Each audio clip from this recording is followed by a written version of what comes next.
बिस्मिल्लाहिर्रहमानिर्रहीम, अस्सलाम वालेकुम। मैं फैज़ान रिजवी और आप मेरे यूट्यूब चैनल और फेसबुक पे देख रहे हैं। 2 मई 2023 है, दिन है जी ट्यूसडे, मंगल का। 433 रोज़ आज मुकम्मल हो गए रूस और यूक्रेन के दरमियान जारी जंग को अमेरिका की जानिब से यूक्रेन के काउंटर ऑफेंसिव के पेश नज़र एक बड़े इनाम का इंतज़ाम कर लिया गया है। बहुत जल्द ये इनाम अमेरिका की जानिब से यूक्रेन के लिए अनाउंस कर दिया जाएगा, लेकिन कैसे? केविन मैकार्थी अमेरिका के हाउस स्पीकर हैं, आजकल आपको मालूम है रिपब्लिकन हैं, और ये वही बंदा है जिसने कांग्रेस के यूएस कांग्रेस के इंतखाबात से कबल ये स्टेटमेंट जारी की थी कि मेरे होते हुए अगर मैं अमेरिकी हाउस स्पीकर बन गया तो no blank cheques for Ukraine. तो यही सवाल किया गया केविन मैकार्थी से। एक रशियन सहाफ़ी ने सवाल किया केविन मैकार्थी से कि एक और इनाम, एक और ब्लैंक चेक आपके होते हुए क्या कहेंगे? बहुत इंपॉर्टेंट जवाब दिया केविन मैकार्थी ने। एक क्लिप आपके साथ शेयर करूंगा। क्लिप एक और भी है मेरे पास, वो भी बहुत इंपॉर्टेंट है, जिसमें अमेरिकी सहाफ़ी की तकरार हुई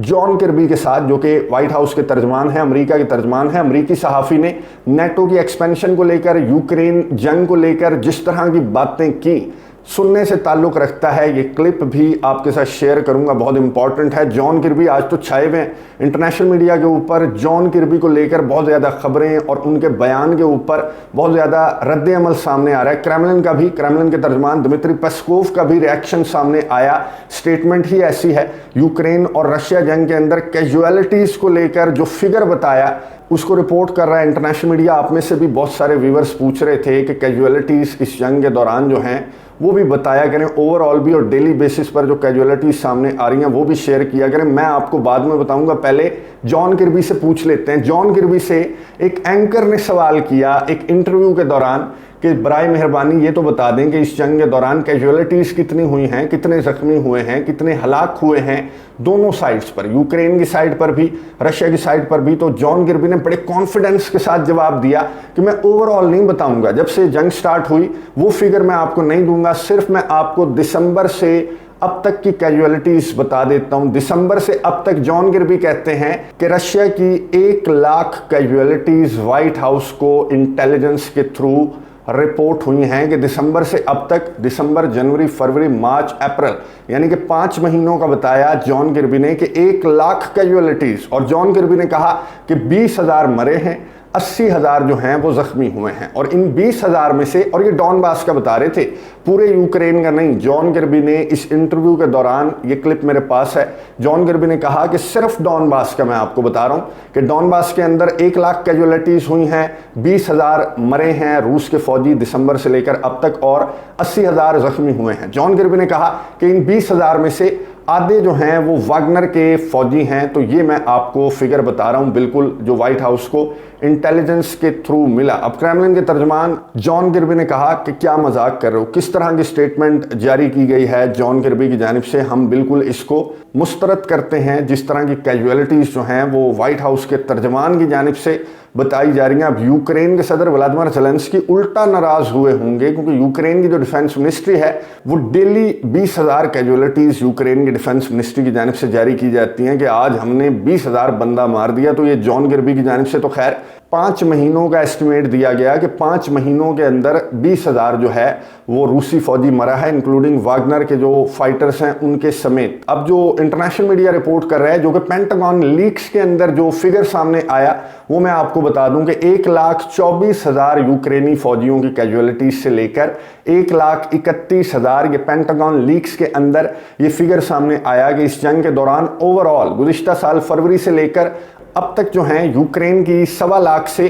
1,31,000 कैजुअलिटीज़ पेंटागन लीक्स के अंदर सामने आ चुकी हैं। अब ये जो पेंटागन लीक्स के अंदर जो फिगर सामने आया, इस पर यूक्रेन के डिफेंस मिनिस्टर, जो यूक्रेन के वजीर दिफा हैं, उन्होंने एक टेलीविज़न चैनल पर बैठकर इंटरव्यू के दौरान क्या बोंगी मारी मैं आपको बता दूं। जब एंकर ने कहा कि पेंटागन लीक्स ये फिगर बता रही हैं कि आपकी कैजुअलिटीज़ जो हैं वो 1.25 लाख से ज़्यादा हैं, 1,31,000 तक हैं, तो यूक्रेन के डिफेंस मिनिस्टर ने कहा, हंसते हुए मुस्कुराते हुए उन्होंने कहा कि नहीं नहीं नहीं, ये गलत है, ये बिल्कुल झूठ है। मैं आपको बता देता हूं कि हमारी कैजुअलिटीज़ जो हैं वो तुर्की में आने वाले ज़लज़ले के बाद जो कैजुअलिटीज़ हुई उनसे कम हैं। यानी कि कंपेयर देखें, एक कुदरती आफत से कंपेयर किया जा रहा है। यूक्रेन के डिफेंस मिनिस्टर ने कहा कि रशिया की कैजुअलिटीज़ तुर्की में आने वाले ज़लज़ले के सबब जो कैजुअलिटीज़ हुई उनसे ज़्यादा हैं, और हमारी जो कैजुअलिटीज़ हैं इस जंग की वो उस ज़लज़ले से मुतासिर होने वाली जो कैजुअलिटीज़ सामने आई ज़लज़ले के बाद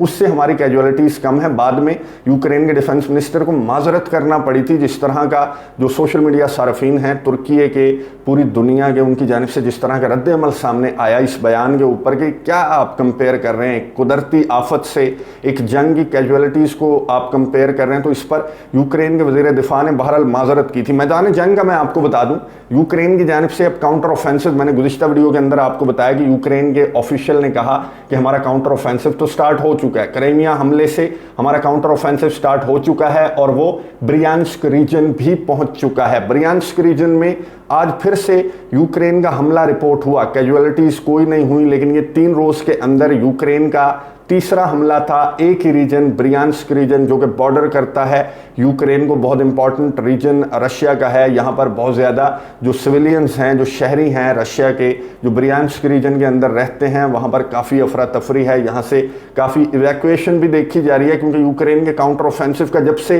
अनाउंस किया यूक्रेन के ऑफिशियल ने, तो 2 जगहों पर हम हमले देख रहे हैं। एक तो क्राइमिया के अंदर और दूसरा ब्रियांस्क रीजन भी यूक्रेन के काउंटर ऑफेंसिव के बाद यूक्रेन का टारगेट दिखाई दे रहा है। ज़पोरिज़िया जो रशिया का हेडक्वार्टर्स है, ये यूक्रेन के डिफेंस मिनिस्ट्री की जानिब से आज एक स्टेटमेंट सामने आई कि ज़पोरिज़िया के अंदर हमने रशियन हेडक्वार्टर को भी निशाना बनाया। ना सिर्फ ये, बल्कि बखमुत के अंदर यूक्रेन कह रहा है, यूक्रेन की डिफेंस मिनिस्ट्री कह रही है कि we pushed back Russian soldiers, हमने रूस के सोल्जर्स को पीछे धकेल दिया है बखमुत के अंदर। उसकी वजह भी बता रहे हैं, यूक्रेन के ऑफिशियल्स कह रहे हैं कि बखमुत के अंदर हमने रशिया की फोर्सेस को पीछे क्यों धकेला, क्योंकि वागनर के जो चीफ हैं येवगेनी प्रिगोजिन, वो असलहे, गोले बारूद की शॉर्टेज की शिकायत कर रहे हैं रशिया की डिफेंस मिनिस्ट्री से, रशिया के सदर व्लादिमीर पुतिन से। इनका मोराल जो है वो डाउन हो चुका है, रशिया के फौजी ख़त्म हो चुके हैं। जिस तरह का फिगर जॉन किर्बी ने दिया, तो उससे जाहिर होता है यूक्रेन के ऑफिशियल्स कह रहे हैं कि अब रशिया का काम नहीं रहा, रशिया के अंदर अब जो है ताकत नहीं रही, इसके पास असलहा नहीं रहा, इसके फौजी बहुत ज़्यादा मारे जा रहे हैं। तो इसलिए हम बखमुत के अंदर अब वागनर के फौजियों को पीछे धकेलने में कामयाब हो रहे हैं। और हमारे साइड पर अगर आप देखें, यूक्रेन के ऑफिशियल्स ने कहा, तो हमारे जो इत्तेहादी हैं वो बहुत ज़्यादा स्ट्रॉन्ग हैं। डेनमार्क की जानिब से भी आज मदद इमदाद का अनाउंस किया गया। जर्मनी की जानिब से, जो जर्मनी के चांसलर हैं ओलफ शॉल्स, उन्होंने कहा यूक्रेन का काउंटर ऑफेंसिव स्टार्ट हो गया।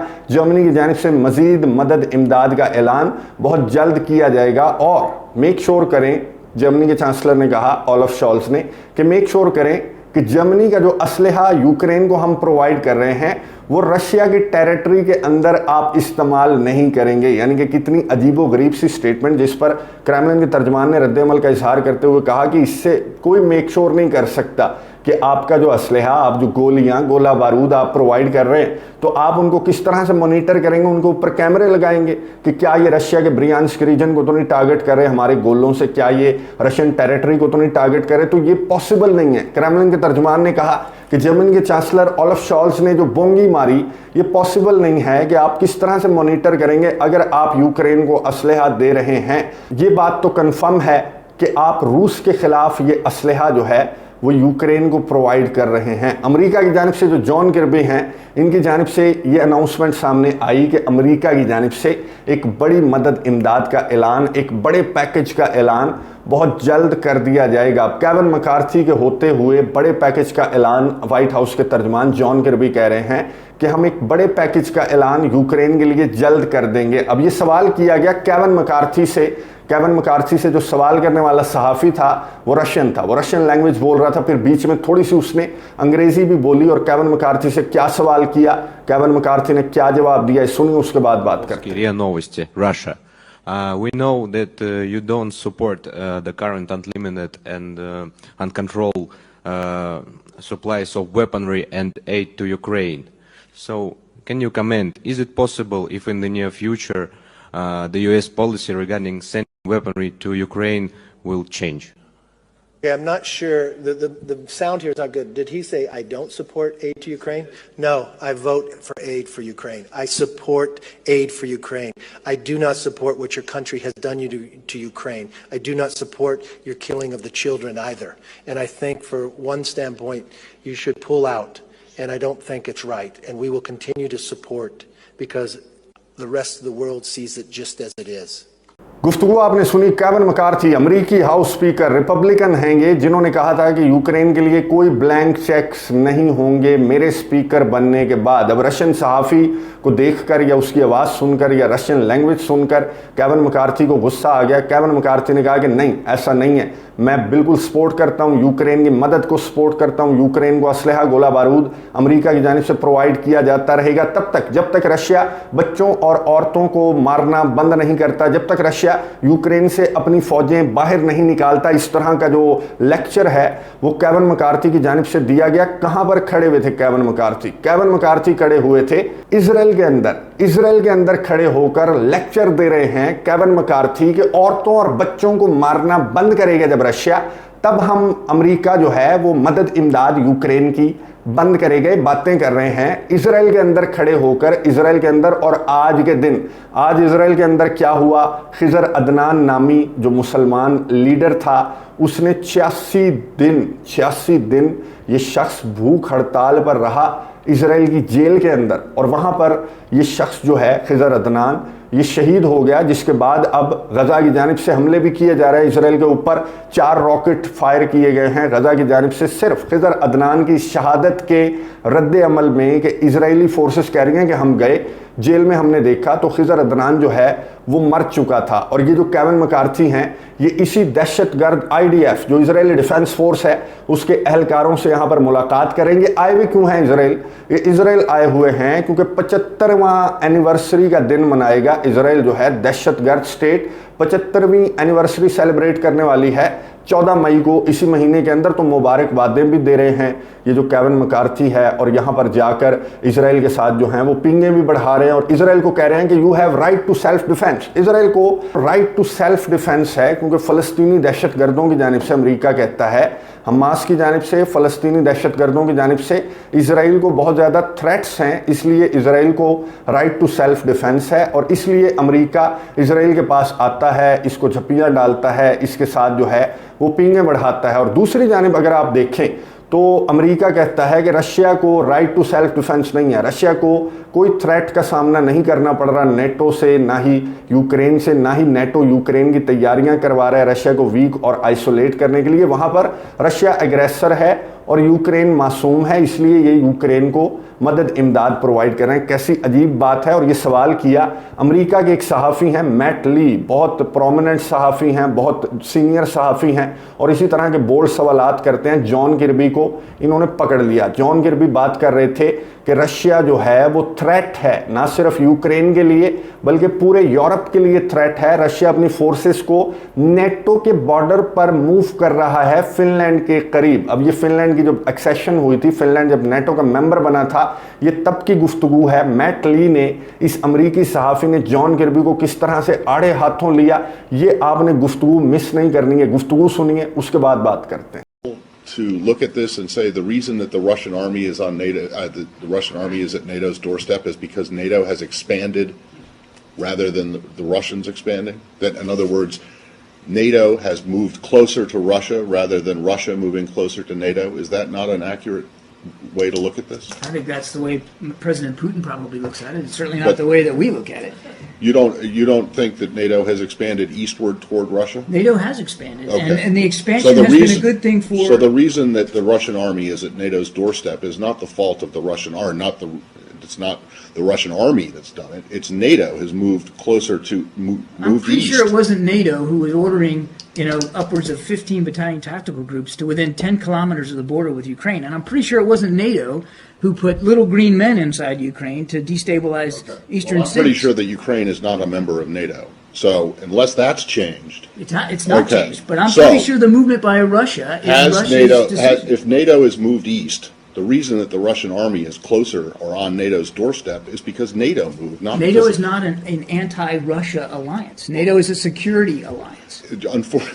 For 50 years, it was an anti-Soviet alliance. So Where's do you the not Soviet understand Union? it? So do you not understand how, or can you not even see how the Russians will perceive it as a threat? And the fact that it keeps getting closer to their border, while their troops, I mean, the places where their troops are, you say their troops are, and may have been in Ukraine and Georgia, are not NATO members. गुफ्तगू आपने सुनी अमरीकी सहाफ़ी और John किर्बी के दरमियान जो मुकालमा हुआ, जो तकरार हुई, तो अमरीकी सहाफ़ी ने कहा कि आप ये क्यों कह रहे हैं कि सिंगल इंच रशिया जो है बॉर्डर के साथ अपनी फोर्सेस मूव कर रहा है, आप रशिया के बॉर्डर की तरफ बढ़ रहे हैं, नेटो की एक्सपेंशन रशिया के बॉर्डर की तरफ है। तो जॉन किर्बी ने कहा कि नहीं, जो रशिया है वो अपने ट्रूप्स को तैनात कर रहा था यूक्रेन के बॉर्डर के ऊपर, यूक्रेन को थ्रेट कर रहा था। तो मैट ली ने कहा कि यूक्रेन कोई नेटो का मेंबर तो नहीं है, तुम दादा लगते हो यूक्रेन के, कि तुम यूक्रेन को बहाना बनाकर यूक्रेन के कंधे पर बंदूकें रखकर तुमने तान दी